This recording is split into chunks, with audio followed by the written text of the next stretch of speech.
Alpha Grace AG Church presents Living Word Jesus, ஜீவ வார்த்தை இயேசு.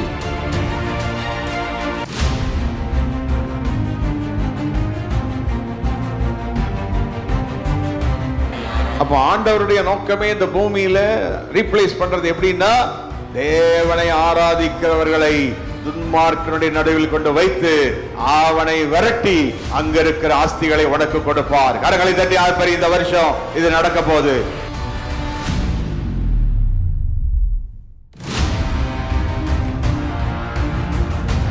நினைச்சிடாது என்னுடைய பெருமையினால், என்னுடைய அழகினால், நான் படித்ததினால் இப்படி நான் போய்விட்டேன் என்று நினைத்து விடாதே. கர்த்தரே தம்முடைய வல்லமை வெளிப்படுத்த அதை செய்கிறார். ஹல்லேலூயா.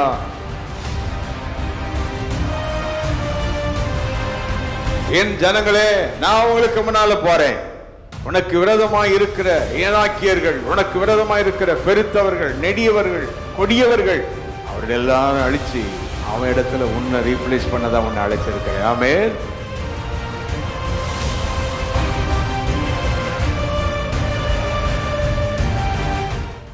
இந்த நாளிலும் நாம் ஒரு வேத பகுதியை தியானிக்கும்படி உபாகமத்தின் புஸ்தகம் 9ஆம் அதிகாரம் 3ஆம் வசனத்தை நாம் எடுத்துக்கொள்ளப் போகிறோம். Deuteronomy chapter 9 verse 3. எல்லாரும் சேர்ந்து வாசிப்போம்.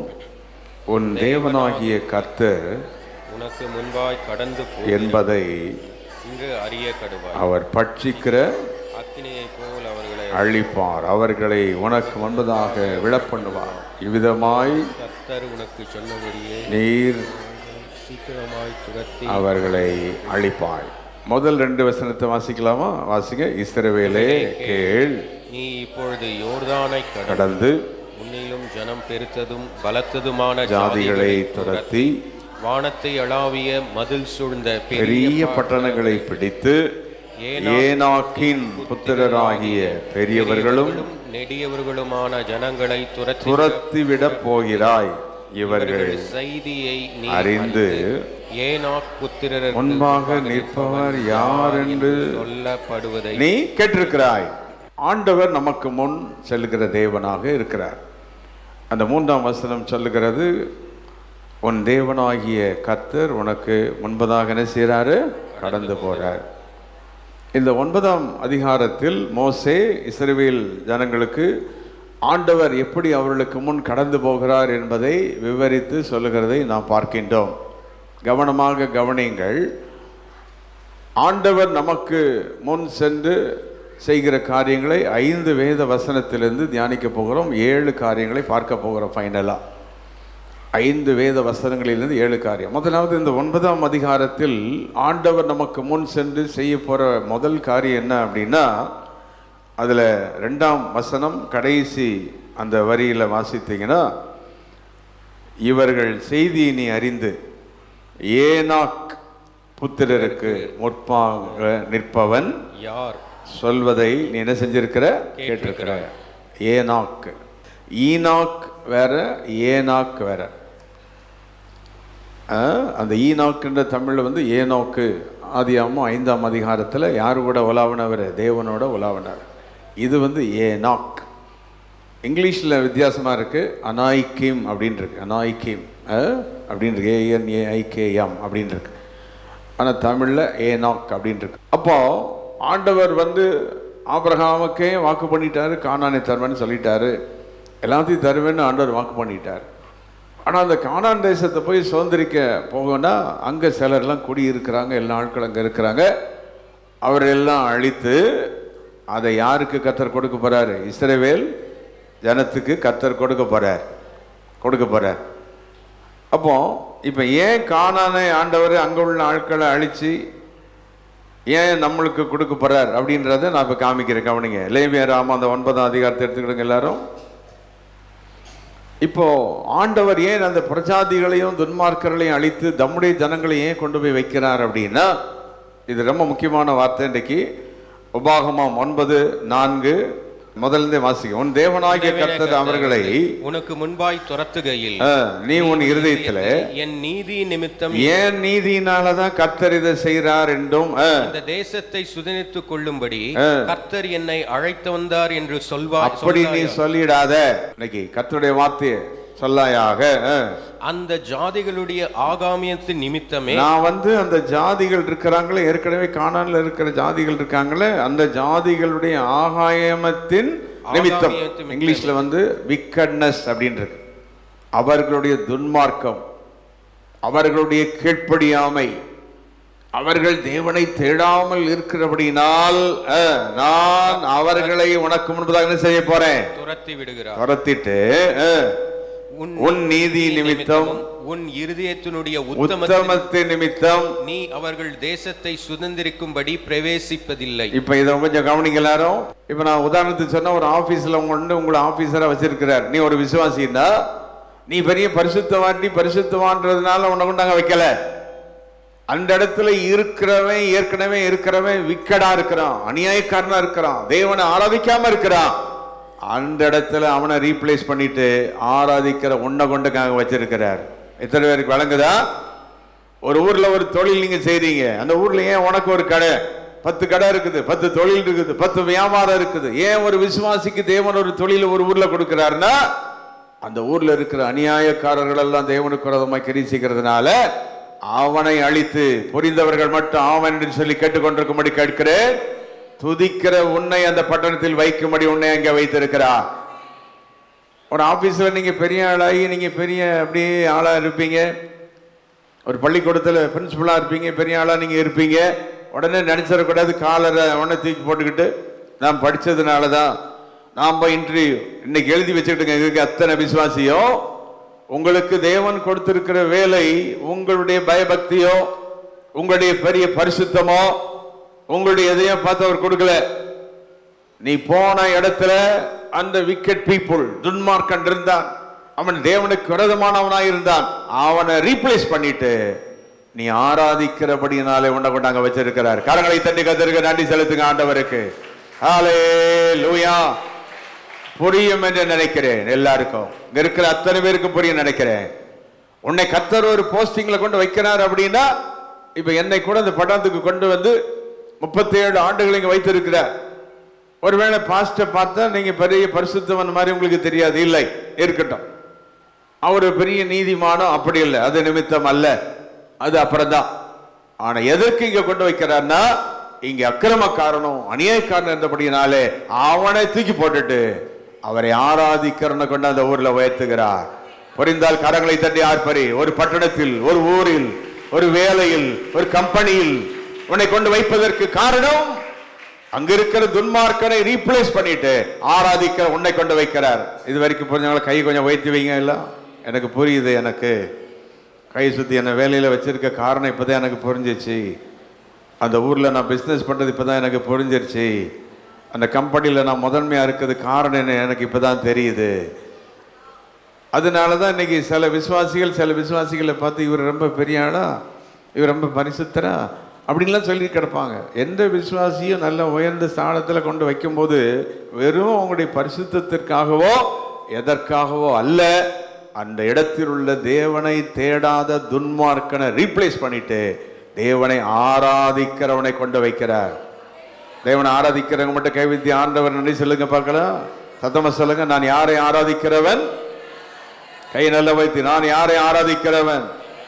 அப்போ ஆண்டவருடைய நோக்கமே இந்த பூமியில ரீப்ளேஸ் பண்றது எப்படின்னா, தேவனை ஆராதிக்கிறவர்களை துன்மார்க்கனுடைய நடுவில் கொண்டு வைத்து அவனை விரட்டி அங்க இருக்கிற ஆஸ்திகளை உனக்கு கொடுப்பார். கரங்களை தட்டி ஆர்ப்பரி. இந்த வருஷம் இது நடக்க போகுது. அந்த இடத்துல இருக்கிற, கம்பெனியில் இருக்கிற, வேலையில் இருக்கிற, தொழில் இருக்கிற எந்த மனிதனையும் துன்மார்க்கனையும் ஒன்றுமில்லாமல் ஆக்கி தேவன் உன்னை உயர்த்துவார். எதுக்கு அப்படின்னா, துன்மார்க்கனை வேரோடு புடுங்கிறது தான் யாருடைய திட்டம்? God's plan. இது வரைக்கும் எத்தனை பேருக்கு வழங்கி இருக்கு? ஆமேன்னு சொல்லுங்க. இப்போ கூட இந்த ஆலயத்தில் வாலிப பிள்ளைங்கள்லாம் ஒழுங்காக நல்லா ஆராதிச்சு நல்லா கர்த்தரை நீ தூச்சிட்டு இருந்தீங்கன்னா உன்னை தூக்கிட்டு போய் ஒரு இடத்துல கொண்டு வைப்பார். அங்கே இருக்கிற துன்மார்க்கனை தூக்கி போட்டுட்டு அங்கே உன்னை ஆஃபீஸராகவோ தலைவனாகவோ டைரக்டராக உன்னை கொண்டு வைப்பார். எத்தனை பேருக்கு புரியுது? நீ படித்த படிப்பினால் உனக்கு வேலை கிடைக்கிறது இல்லை. அதனாலதான் இன்னைக்கு இருக்கிற விசுவாசிகள் பாஸ்டர் வந்து உங்களை பார்த்து சொன்னான்னா உங்க படிப்பை வச்சு கிடையாது, அந்தஸ்தை வச்சு கிடையாது, நீ பெரிய குடும்பத்தா சேர்ந்தாள் அப்படி கிடையாது. யார் நிமித்தம்? யாரை ஆராதிக்கிறது நிமித்தம். சத்தமா சொல்லுங்க, யாரை ஆராதிக்கிற நிமித்தம். ஆகினால்தான் வேலையவே வச்சு பெரிய பண்ணிட்டு கிடக்கூடாது. லீவ் போட முடியாது, என் வேலையில் என் வேலையை விட்டுட்டு வந்துட முடியாது, என் கடையை விட்டுட்டு வந்துட முடியாது, என் தொழிலை விட்டு வந்துட முடியாது. இந்த மாதிரிலாம் யார்கிட்ட விளையாடக்கூடாது, கர்த்தர்கிட்ட விளையாடக்கூடாது. அப்படின்னா எப்படி துன்மார்க்கனை ரீப்ளேஸ் பண்றாரோ அது போல உன்னையும் தூக்கி போட்டுட்டு இன்னொரு ஆளை கொண்டு வர யாரால முடியும்? தேவனால் முடியும். ஹல்லேலூயா. அதனாலதான் சில விசுவாசிங்க வேலைக்கு போன உடனே அந்த வேலையில உட்காந்துட்டு சர்ச்சுக்கு வர்றது கிடையாது, அதிகாலை ஜபத்துக்கு வர்றது கிடையாது. கேட்டா வேலை வேலைன்னு சொன்னா இன்னைக்கு எழுதி வச்சுக்கிடுங்க, இன்னைக்கு இது ஒரு ப்ராபசி. உன்னை ரீப்ளேஸ் பண்ணிடுவார். உன்னை ரீப்ளேஸ் பண்ணிட்டு இதே ஆலயத்தில் ஆராதிக்கிறவனை கொண்டு அங்க வைப்பார். தேவனுடைய விருப்பம் என்ன தெரியுமா? அவரை ஆராதிக்கிறவர்கள் மேலிடத்தில் இருக்கணும். அதான் அவருடைய நோக்கம். தானியேலே, அந்த ராஜ்யபாரத்தில் நீதான் மேல இருக்கணும். தேவனை ஆராதிக்கிறவனே நீதான் இருக்கணும். எஸ்தரே நீதான் இருக்கணும். அதுதான் யாருடைய திட்டம்? ஆண்டவரை தேடாம ஆராதிக்காம போய் இது வந்து ஒரு காஷன். எனக்கு எல்லாருக்கும் வேலை செய்யற அத்தனை பேருக்கும் பொறுப்பில் இருக்கிற எல்லாருக்கும் தேவன் எச்சரிப்பாக சபைக்கு சொல்றார். உன்னை கொண்டு ஒரு வேலையிலோ ஒரு கம்பெனியிலோ ஒரு தொழிலிலோ ஒரு ஊரிலோ வைத்திருப்பது உன்னுடைய பரிசுத்தத்தினால் அல்ல, உன்னுடைய பெரிய திறமையினால் அல்ல, என்னுடைய கிருபையினாலும் அங்குள்ள துன்மார்க்கனை ரீப்ளேஸ் பண்றதுக்காக உன்னை என்ன செஞ்சிருக்கேன், அந்த இடத்துல கொண்டு நான் வச்சிருக்கேன். ஆமென் சொல்லுங்க. ஹல்லேலூயா. என்னை கொண்டு இந்த பட்டணத்தில் வைத்தது இதற்கு, அவரை நான் ஆராதிக்கிறவன் என்பதற்காகவும் இங்க இருக்கிற துன்மார்க்கனை ரீப்ளேஸ் பண்ணிட்டு அவருடைய நாம மகிமைக்கு என்னை வைத்திருக்கிறார். அதனால இங்க வந்து 37 ஆண்டுகள் சபைகளை ஸ்தாபித்து ஜனங்களை உருவாக்கி அதை செய்து கொண்டிருக்கிற பணியை செய்கிறேன். ஏன்? இருக்கிற துன்மார்க்கனை ரீப்ளேஸ் பண்றார். ஆமென் சொல்லுங்க. ஹல்லேலூயா. அப்போ இதெல்லாம் மிக முக்கியம். அதனால தான் இந்த ஊழியம் செய்யறவங்க கூட என்ன கம்பெனி எங்க வேலை செஞ்சாலும் எதுக்கு முதலிடம் கொடுக்கணும் சொல்லுங்க? சர்ச்சுக்கு என்ன செய்யணும்? முதலிடம் கொடுக்கணும். ஆராதனைக்கு முதலிடம் கொடுக்கணும். இந்த வருஷம் இத்தனை வருஷம் எப்படி இருந்தீங்களும் சரி, ஆராதனைக்கு முதலிடம், ஆலயத்துக்கு முதலிடம். ஏனென்றால் அந்த வேலையில் கொண்டு உன்னை வைத்திருக்கிறதுக்கு காரணம் அங்கு இருக்கிற துன்மார்க்கன் தேவனை மறந்திருக்கிறவனை ரீப்ளேஸ் பண்ணுவதற்காக, அவனை டம்மி பண்ணுவதற்காக ஆராதிக்கிற உன்னை கொண்டு அங்கே வைத்திருக்கிறார். புரிந்தவர்கள் ஆமென் என்று சொல்லுங்கள். ஹல்லேலூயா. வேலையில் போய் உட்காந்தோன்னே நான் பெரிய ஆளுன்னு காரில் வந்து இறங்கிக்கிட்டு, நல்லது இறங்க செய்யுங்க, அனுபவிங்க. ஆனால் யாரை இது பண்ணிட்டு இருக்காதீங்க. தேவனை அவமதிச்சுட்டு இருந்தீங்கன்னா இந்த வருஷம் உனக்கு இருக்கிறத கர்த்தர் பிடுங்கிட்டு வேற ஆளை ரீப்ளேஸ் பண்ணிடுவார். இது ரொம்ப முக்கியம். இந்த வருஷம் ஒப்பு கொடுக்கும்படி கேட்குறேன். விசுவாசியை வேலை செய்கிறவங்க, கம்பெனி வச்சுருக்கவங்க, பெரிய காலை செய்கிறவங்க, பெரிய காரியங்கள் செய்கிறவங்க இந்த வருஷம் எழுதி வச்சுக்கிடுங்க. உன்னுடைய பெரிய பரிசுத்தத்தினாலோ நீ காணிக்கை அள்ளி சர்ச்சுக்கு கொடுத்ததுனாலையோ அல்லது ஏதோ ஒன்று பண்ணிட்டதுனாலேயே கிடையவே கிடையாது. எழுதி வச்சுக்கணும். மறுபடியும் வாசிங்க அந்த வசனத்தை. இப்போ புரிஞ்சவங்க எல்லாம் அந்த கடைசி மட்டும் வாசிங்க. அந்த ஜாதிகளுடைய 4ஆம் வசனம் கடைசி வரை, அந்த ஜாதிகளுடைய ஆகாமியத்தின் நிமித்தமே கர்த்தர் அவர்களை உனக்கு முன்பாக துரத்திட்டு உன் நீதி நிமித்தமும் உன் இருதயத்தினுடைய உத்தமத்தின் நிமித்தமும் நீ அந்த தேசத்தை சொந்தரிக்கும்படி பிரவேசிப்பது இல்லை. இல்லை. ஏன்? கீழே வாசிங்க. ஆபிரகாம், ஈசாக்கு, யாக்கோபு என்னும் உன்னுடைய பிதாக்களுக்கு கர்த்தர் ஆணையிட்டு சொன்ன வார்த்தையை நிறைவேற்றும்படியாக. ஹல்லேலூயா. உன் தேவனாகிய கர்த்தர் அங்கே கொண்டு உன்னை வைத்திருக்கிறார். எத்தனை பேருக்கு புரிந்துள்ள ஆமென் என்று சொல்லுங்கள். இந்த வருஷம் நல்ல ஆராதிக்கிற தேவனுடைய பிள்ளைகளை கொண்டு நல்ல இடத்துல கொண்டு வைப்பார். உன்னை அங்க இருக்கிற துன்மார்க்கனை தூக்கி எரிஞ்சிட்டு உன்னை கொண்டு வைப்பார். கரங்களை தட்டி ஆர்ப்பரி தேவனுக்கு நன்றி செலுத்து. ஹல்லேலூயா. God will replace the wicked people.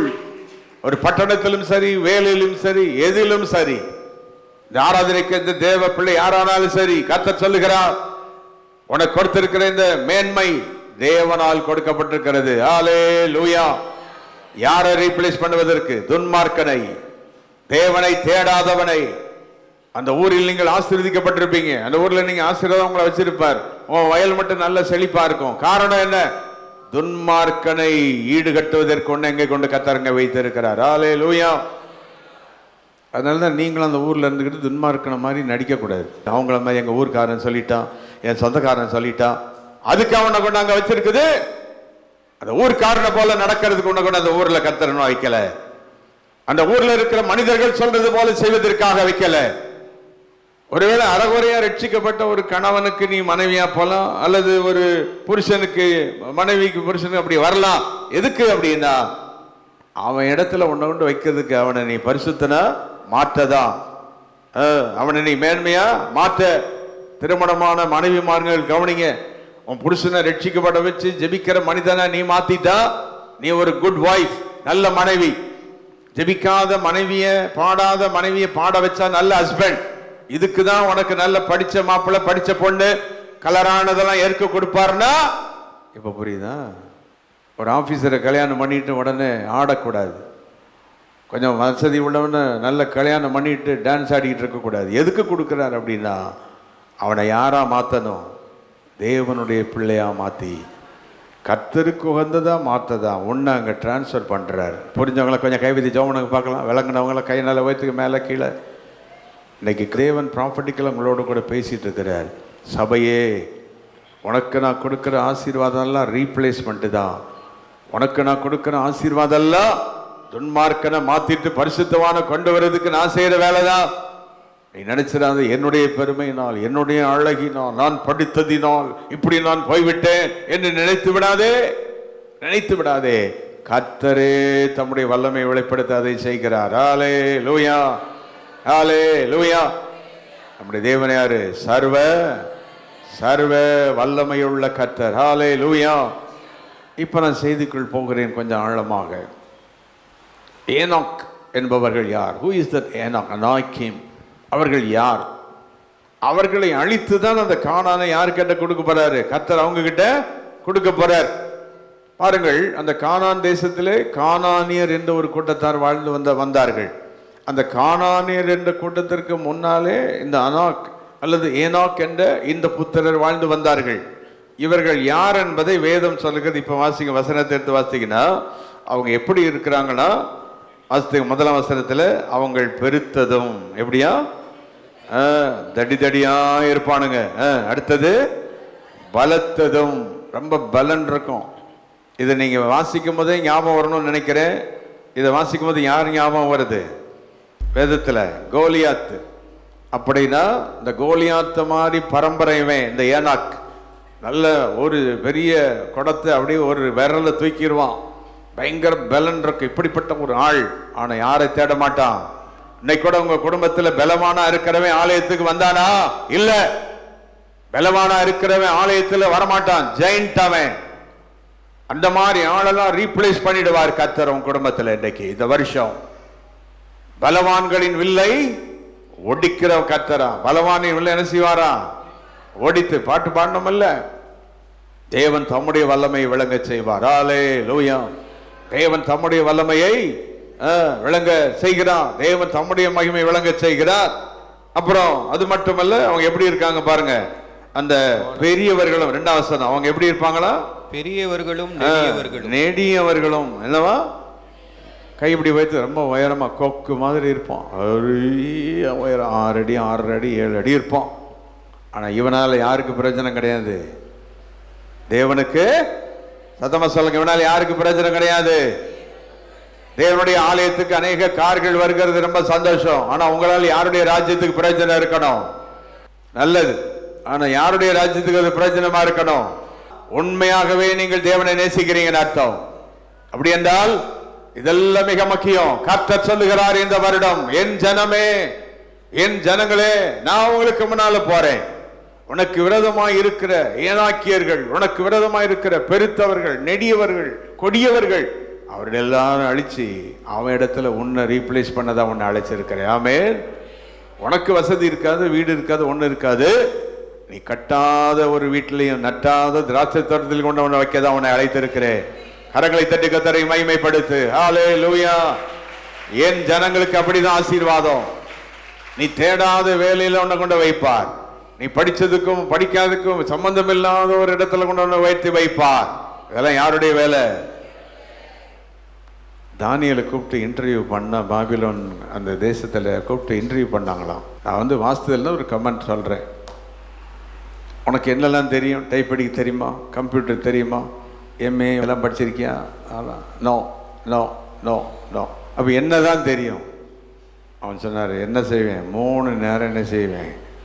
ஜெபம் பண்ணுவேன். உங்களுக்கு புரியுதா? 3 நேரம் என்ன செய்ய தெரியும்? ஜெபந்தான் பண்ணுவேன். சரி, இன்னும் என்ன செய்வேன்? உங்களுக்கு சொப்பனம் தரிசனம் ஏதாவது வந்துச்சுன்னா அதெல்லாம் சொல்லி கொடுப்பேன் அப்படின்னா. ராஜா பார்த்தான், கம்ப்யூட்டர் படித்தவொடனே எவ்வளோ இவன் தாண்டா பெஸ்ட்டு, இவனை அப்பாயின்ட் பண்ணு. தானியேலை அங்கே அந்த ராஜ்யத்தில் அப்பாயின்ட் பண்ணார். ஆனால் ராஜாவல்ல, தேவன் தானியேலை அப்பாயின்ட் பண்ணார். இந்த வருஷம் இந்த மாதிரி உங்களுக்கு அப்பாயின்மெண்ட்டை கர்த்தர் கொடுக்க போகிறார். கையை வைத்து தேவனை ஆராதிக்கிறவர்களுக்கும் தேவனை தேடுகிற தேவனுடைய பிள்ளைகளையோ துன்மார்க்கருக்கு பதிலாக தேவன் ரீப்ளேஸ் பண்ணி தேவன் ஆசீர்வதிக்க போகிறார். கரங்களை தட்டி மகிமைப்படுத்த முடிந்தால் ஆமென் என்று சொல்லி, தேவனே என்னை நீர் வைக்கிறதற்கு ஒரு காரணம் இருக்கிறது, என்னை உயர்த்துவதற்கு ஒரு காரணம் இருக்கிறது, என்னை ஆசீர்வதிக்க ஒரு ரீசன் இருக்குது. அப்போ இந்த ஏனாக்கியரை அழித்து தேவன் கானானில் கொண்டு அவர்களை வைப்பதற்கு தான். இப்ப வாசிக்கலாம், உன் தேவனாகிய கர்த்தர் உனக்கு முன்பதாக, 3ஆம் வசனம், முன்பதாக என்ன செய்யறாரு? கடந்து போகிறார். ஆகவே 2ஆம் வசனம் கடைசி வரி, ஏனாக் புத்திரருக்கு முன்பதாக நிற்பவன் யார் என்று சொல்வதை நீ, ஆமா, நீ அவங்கள பார்த்து என்ன செய்யாத, பயப்படாத. உலகத்தில் பாருங்க, நல்லா படிச்சிருவாங்க, வசதி இருக்கும், எல்லாமே இருக்கும். அவங்களெல்லாம் பார்த்துட்டு நம்ம பிள்ளைங்க, கர்த்தருடைய பிள்ளைங்க நல்லா படிச்சிருக்க முடியாது, படிக்க வசதி இருக்காது, அல்லது எல்லாம் இருக்காது. இந்த வருஷம் கர்த்தர் சொல்றாரு, அப்படிப்பட்ட ஆளை பார்த்து நீ பயப்படாத. உன் குவாலிஃபிகேஷன் தெரியுமா? ஜெபம் பண்றதுதான் உன் குவாலிஃபிகேஷனு, என்னை ஆராதிக்கிறதா அவனுடைய குவாலிஃபிகேஷனு, என்னுடைய வார்த்தையை நேசிக்கிறது தான் அவனுடைய குவாலிஃபிகேஷனு. உன்னை கொண்டு பாபிலோன் சாம்ராஜ்யத்தில் அதிகாரியாகி வைப்பேன். எத்தனை பேருக்கு இந்த மாதிரி ஆசீர்வாதம் இந்த வருஷம் வேணும்னா கரங்களை தட்டி பெற்றுக்கொள்ளுங்க. இப்ப நான் சொல்ல ஆசீர்வாதம் இப்படிப்பட்டவங்களுக்கு இந்த வருஷம் வரப்போகுது. God will replace the wicked. துன்மார்க்கனை தூக்கி எறிந்து தேவனை ஆராதிக்கிறத வைப்பார். யாரை ஆராதிக்கிறவங்களா இருக்கணும்? ஆமா, நம்ம குடும்பத்துக்கு என்ன பேர் வைக்கணும்? இவங்க யாரை ஆராதிக்கிறவங்க? 7 மணி ஆனா கிளம்பிடுறாங்கயா பைபிள் எடுத்துட்டு, அப்படி சொல்லணும். அதை விட்டுட்டு அங்க கோயில்ல பாரு, கோயில் ஆரம்பிச்சுட்டு இன்னவன் தூங்கிட்டு இருக்கான். சில ஊர்களில் சிஎஸ்சியில் மணி அடிப்பாங்க. ஏன்னா தூங்கினாலும் என்ன செய்யணும்? அவங்க மணி அடிப்பாங்க. எங்களுக்குலாம் தெரியும் நினைக்கிறேன். முதல் மணி டிங் டிங்னு ஒன்று அடிப்பாங்க, 2வது மணி அடிப்பான். அவன் முதல் மணி அடிக்கும்போது தலையணை எடுத்து வச்சுக்கிட்டு இருப்பான், அப்போதான். 2வது மணி அடிக்கும்போது ட்ரெஸ் பண்ணுவான். 3வது மணி அடிக்கும் போது தான் கொஞ்சம் சாப்பிட்டுட்டு காப்பி குடிச்சிட்டு இருப்பான். அந்த மணியெல்லாம் அடிச்சு பிடிச்சாதான் வருவான். அந்த மாதிரி வாழாத தேவனை, வைராக்கியமாய் தேவனை தேடு, வைராக்கியமாய் தேவனை தேடு. கர்த்தரை ரீப்ளேஸ் பண்ணுவார் துன்மார்க்கனுக்கு பதிலாக. நீ ஏன் அன்னைக்கு உன் கம்பெனியில் உனக்கு பிரச்சனை? ஏன் உங்க வேலையில் என்ன துன்மார்க்கவனை நச்சுக்கிட்டே இருக்கிறான்? உங்க வேலையில் இருக்கிற அந்நியனும் துன்மார்க்கனும் ஏன் உன்னை குத்திக்கிட்டே இருக்கிறான்? ஏன் உனக்கு தொல்லை? நீ உண்மையாய் தேவனை ஆராதித்தால் அவனுக்கு உன்னை ரீப்ளேஸ் பண்ணி வைத்திருவார். ஹல்லேலூயா. நீங்க கம்பெனிக்குள்ள போனா அவன் பயப்படுவான், வந்துட்டான்டா ஒன்றும் செய்ய முடியாது, அமைதியா இரு அப்படின்பா. உனக்கு தொல்லை கொடுக்க மாட்டான், தொல்லை கொடுக்க மாட்டான். எத்தனை பேர் புரிந்தவர்களை கை வைத்து ஆமைன்னு சொல்லுங்க. கை சுத்தி ஜெபம், என்னை மாற்றும் ஆண்டவரே, என்னை மாற்றிக் கொள்ளுகிறேன். ஆராதனை வீரனாக, ஜெப வீரனாக, துதி வீரனாக என்னை மாற்றி இந்த தேசத்தில் துன்மார்க்கருக்கு என்னை ரீப்ளேஸ் பண்ணி, கைதட்டி ஆர்ப்பரிங்க, ரீப்ளேஸ் பண்ணி எங்களை மகிமைப்படுத்த போவதற்காக உமக்கு கோடான கோடி நன்றி. ஹல்லேலூயா. கோடான கோடி நன்றி. நீர் சர்வ வல்லமையுள்ள கர்த்தர். ஹல்லேலூயா. நீங்க இப்படி ஆராதித்து ஜெபித்து கர்த்தருக்கு நீங்க அவருடைய உண்மையான நேசத்துக்கு நீங்க அவருக்கு க்ளோஸ் ஆயிட்டீங்கன்னா எங்க கொண்டு போனாலும் கர்த்தரை வைத்திடுவார். ஹல்லேலூயா. கடையில் போய் நின்று ஜாமான் வாங்க போனாலும் உனக்கு முதல்ல கொடுப்பான், இருக்கிறதுல பெஸ்ட்டை கொடுப்பான். எங்க போனாலும் உனக்கு ப்ரிஃபரன்ஸ் இருக்கும். துன்மார்க்கனை ரீப்ளேஸ் பண்ணிட்டு கர்த்தர் தம்முடைய வேலையை செய்வார். எத்தனை பேர் இந்த வருஷம் ஆசீர்வாதத்தை சொந்தரிக்க முடியும் அர்ப்பணிக்கிறேன். இதற்கு நான் அர்ப்பணிக்கிறேன். இதற்கு நமக்கு முன்னால் யார் போக வேண்டும்? நம்முடைய தேவன் போக வேண்டும். ஹல்லேலூயா. நம்முடைய தேவன் எப்படி போகிறார்? அக்கினியை போல போகிறார். 3வது வசனம், அவர் பட்சிக்கிற அக்கினியை போல முன்னாலே போகிறார். ஹalleluya. நம்முடைய தேவன் சாதாரணமான தேவன் அல்ல. God is a consuming fire. He is a fiery God. He can consume anything. நமக்கு முன் சென்று பட்சிக்கிற அக்கினியை போல அவர் போவார். அதில் ஒரு வசனத்தை நான் ஹைலைட் பண்ணிட்டு அடுத்த பாயிண்ட் நான் போக போறேன். 3வது வசனத்துல அங்க இருக்குது, உனக்கு முன்பதாக விழ பண்ணுவார். முதல்ல ஆண்டவர் விழ பண்ணுவார் அப்படின்னு சொல்லிட்டு இருக்கு. 2வது சொல்லப்பட்டிருக்குது, நீயே அவர்களை துரத்தி அழிப்பாய். வாசிக்க பார்க்கலாம் 3வது வசனம் கடைசி பகுதியை. நீ அவர்களை சீக்கிரமாய் இல்ல, முதல்ல அக்கினியை போல் அவர் அழிப்பார், அவர்களை உனக்கு முன்பதாக செய்வாரா? விழ பண்ணுவார். இவ்விதமாய் கர்த்தர் உனக்கு சொன்னபடியே நீ அவர்களை சீக்கிரமாய் துரத்தி அவர்களை அழிப்பாய். கவனிங்க, தேவன் அழிப்பார், நீ அழிப்பாய். சத்தமா சொல்லுங்க, தேவன் நீ அழிப்பாய். என்ன ரகசியம் சொல்லட்டுமா? தாவீது போய் கோலியாத்துக்கு முன்னாடி நிக்கிறான். கோலியாத்து அவ்வளவு பெரிய ஆளு, இவன் சின்ன பையன், இவன் ஒன்றும் செஞ்சிட முடியாது. ஆனா அவன் கையில சின்ன கல்லு தான் இருக்குது. ஆனா அந்த கல்லை அந்நிய பாஷை பேசிட்டு ஜவ் பண்ணிட்டே வட்சி பண்ணிட்டே குட்டி கல்லை சுத்தினா அதுக்கு அடிச்சான். எங்க போய் விழுந்துச்சு? நெத்தி மேல விழுந்துச்சு. இந்த முதல் வேலையை செஞ்சது யாரு? கர்த்தர். யாரை கொண்டு? தாவீதை கொண்டு. இப்போ அவன் கீழே விழுந்தவுடன், கவனியுங்கள், கீழே விழுந்தவுடன் தாவீது வேகமாய் ஓடினான். என்ன செஞ்சான்? யாருடைய பட்டத்தை எடுத்தான்? அந்த கோலியாத்துடைய பட்டத்தை எடுத்து அவனை அழித்தான். கை தட்டுங்க, ஆர்ப்பரிங்க. ஹalleluya, ஹalleluya, ஹalleluya. அப்ப முதலாவது கல்லை அழித்து எரிஞ்ச உடனே அவனை அழிச்சது கர்த்தர். 2வது போய் அழிக்கிறது யாரு? இதுதான் நீங்களும் நானும் செய்ய போறீங்க. கையை நல்லா வைத்து ஆமேன்னு சொல்லுங்க. இனிமைய முதல்ல டம்மி பண்ணிடுவார். நம்ம போய் அவனை முழுதுமா அழிச்சு அதை ப்ரோசஸ் பண்றது யாருடைய வேலை? நம்முடைய வேலை. ஹalleluya. தேவன் அழித்து போட்ட அந்த அந்தகாரத்தை நாம போய் முன்ன அழிச்சு நாம் யாருடைய ஜெயத்தை எடுக்கணும்? தேவனுடைய ஜெயத்தை எடுக்கணும். ஆமென் சொல்லுங்க. ஹalleluya. வேலைக்கு போறதுக்கு மட்டும் ஆக்டிவா இருந்துட்டு ஆசீர்வாதம் வந்துடாது. தேவனுடைய ராஜ்யத்துக்கு நீங்க என்னவா இருக்கணும்? ஆக்டிவா இருக்கணும். ஜெபத்துல ஆக்டிவா இருக்கணும். தேவனுடைய வார்த்தையில ஆக்டிவா இருக்கணும். தேவனுடைய காரியங்கள்ல மிக விறுவிறுப்பாக இருக்கணும். இப்படிப்பட்டவர்களை தான் தேவன் இந்த ஆண்டு உயர்த்த போகிறார். ஹalleluya. தேவனுக்காக வேகமாக ஓடக்கூடியவர்கள், தேவனை ஆராதிக்கிறவங்களை தேவன் உயர்த்துவார். அப்போ இந்த வசனத்துல ஆண்டவர் சொல்லுகிறார், நான் அழிப்பேன், நீயும் அழிப்பாய். ஹalleluya. கையை நீங்க வைத்து சொல்லுங்க, ஆண்டவரே நீர் அழிப்பீர் முதல்ல, பிறகு நானும் அழித்து அதை நான் சுதந்திரித்துக் கொள்வேன். ஆமென் சொல்லுங்க. ஹalleluya. அப்பா பிள்ளையை கடை கூட்டிட்டு போய் சாக்லேட் வாங்கி கொடுத்துருவார். அப்பா இல்ல அப்படி தின்றலாமா? ஆனால் அந்த பிள்ளை என்ன செய்யணும்? சாக்லேட்டை என்ன பண்ணணும்? அது யாருடைய வேலை? அப்பா பணம் கொடுத்து எல்லாம் வாங்கி கொடுத்துட்டார். இதுதான் நம்ம தகப்பன் செய்கிறது. வேலை காரியங்கள் எல்லாம் தேவன் கொடுத்துருவார். ஆனால் நீ செய்ய வேண்டியது என்ன செய்யணும்? எதை ரிமூவ் பண்ணணுமோ பண்ணிட்டு அதை அனுபவிக்கணும். நிறைய பேருக்கு ஆண்டவர் கொடுத்துட்டாரு, நீ தான் சாக்லேட் பேப்பரை கிழிக்காமல் வச்சுக்கிட்டு இருக்கிற. எப்படி திங்கன்னு தெரியலையே, வாயில் வச்சா பேப்பர்லாம் கடிபடுதுன்ட்டு இருக்க, பேப்பர் கூட கிழிக்க தெரியாமல் இருக்கியே அப்படின்னா தேவனை ஆராதிக்கிறவனுக்கு தேவன் எல்லாத்தையும் கற்றுக் கொடுப்பார். ஹalleluya.